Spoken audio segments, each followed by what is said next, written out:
Sorry, Mr. Rohit. She's dead. नहीं ज्योति, नहीं ज्योति, तुम ऐसा नहीं कर सकती। तुम मुझे छोड़ के नहीं जा सकती। अरे मुझे बेटा नहीं चाहिए, मुझे दम चाहिए, मुझे दम चाहिए। ज्योति, ज्योति, तुम मुझे छोड़ के नहीं जा सकती। नहीं जा सकती, मुझे छोड़ के नहीं जा सकती। तुम मुझे छोड़ के नहीं जा सकती।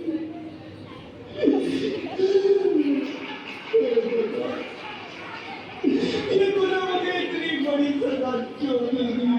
अरे मुझे बेटा नहीं देना था तो ना देता। मेरी ज्योति को क्यों छीन लिया? मेरी ज्योति को क्यों छीन लिया? मेरी ज्योति को क्यों छीन लिया?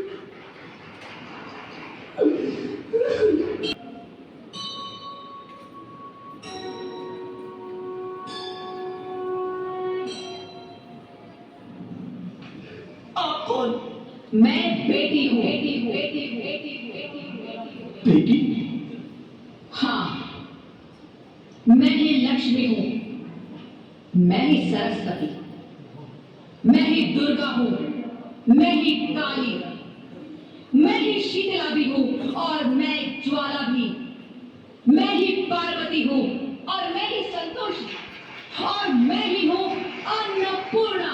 आप सब?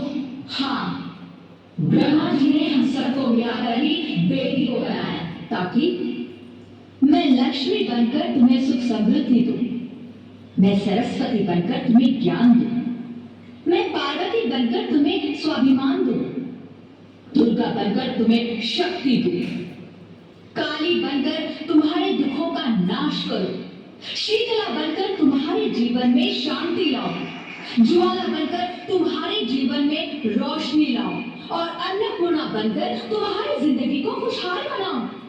और तुमने हमारी जिंदगी को कोख में ही खत्म कर दिया। हमारा कसूर क्या था?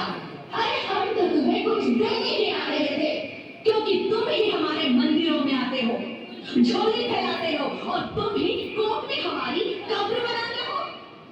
तुम जैसे लोगों को हमारे मंदिरों में आने का कोई हक नहीं है, जो मंदिर में आकर चुनरी उड़ाते हैं और कोख में ही हमारी बलि चढ़ाते हैं। हम तुम जैसे लोगों के घर अब कभी नहीं आएंगी, कभी तुम जैसे लोगों पर खुशियां नहीं बरसाएंगी, कभी नहीं। मुझे माफ कर दो, मैं डर गया था। मैं आजकल के हालात देख के डर गया था। हालात को दोष मत दो मूर्ख, ये हालात भी तुम जैसे गंदी सोच के लोगों ने बनाए हैं। अगर इतना ही डर था तो अपनी माँ को क्यों नहीं मारा, अपनी बहन को क्यों नहीं मारा, अपनी बीवी को क्यों नहीं मारा, हमें क्यों मारा? डर तुम्हें लग रहा था तो तुम मरते, हमें क्यों मारा? बेटे के मुंह में, क्योंकि बेटा वंश चलाता है। अरे मूर्ख, अगर बेटा वंश है तो बेटी अंश है, अगर बेटा आन है तो बेटी गुमान है, अगर बेटा दवा है तो बेटी दुआ है, अगर बेटा गीत है तो बेटी संगीत है, और अगर बेटा भाग्य है तो बेटी भाग्य विधाता है। यह सबको माँ चाहिए, बहन चाहिए, बीवी चाहिए, मगर बेटी क्यों नहीं चाहिए? जबकि उसकी खून सी होती है बेटियां, माँ बाप को जरा सा भी दर्द हो तो रोती है बेटियां, रोशन करता है बेटा सिर्फ एक कुल को, दो कुलों की लाश ढोती है बेटियां। फिर भी किसी को नहीं चाहिए बेटियां। क्यों नहीं चाहिए बेटियां? है किसी के पास इस बात का जवाब? बेटियां क्यों नहीं चाहिए? हमारा क्या कसूर है?